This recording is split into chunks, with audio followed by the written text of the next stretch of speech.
Hello बच्चों, let's read this question. The question say that name an element other than carbon which exhibit property of catenation up to 7 or 8 atom.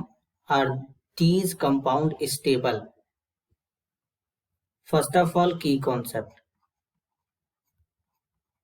Key concept होगा बच्चों catenation.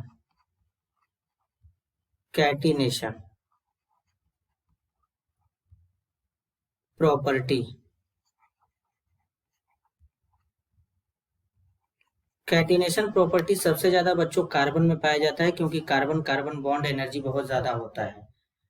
अब carbon के अंदर क्या होता है कि कार्बन अपने ही दूसरे कार्बन एटम के साथ ऐड होता है, ऐड होकर के बेसिकली बच्चों इस तरीके से carbon carbon single bond,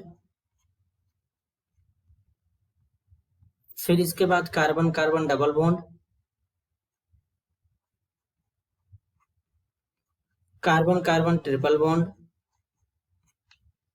carbon carbon triple bond,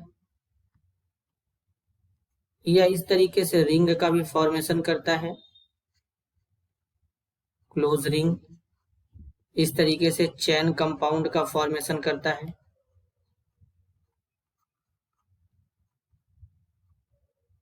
इस तरीके से, और इस तरीके से ब्रांच कंपाउंड का भी फॉर्मेशन करता है कार्बन। तो ये पॉसिबल है कार्बन के कैटिनेशन प्रॉपर्टी के कारण, और कार्बन कैटिनेशन प्रॉपर्टी इसलिए शो करता है क्योंकि कार्बन कार्बन बॉन्ड एनर्जी ज्यादा होता है।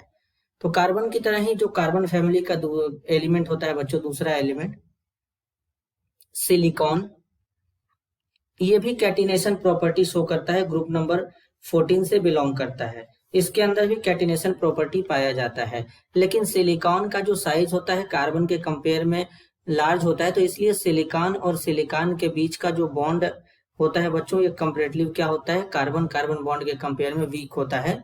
तो सिलिकॉन के बीच में जो बॉन्ड एनर्जी होता है बच्चों, वो भी क्या होता है, बहुत ही कम होता है। तो इस तरीके से जो हमारा कैटिनेशन प्रॉपर्टी शो कर पाता है वो एलिमेंट का नाम है बच्चों silicon.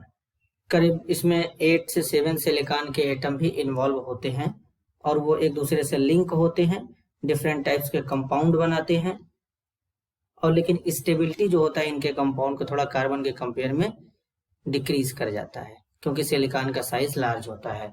This is your answer. I hope you understood it well. All the best.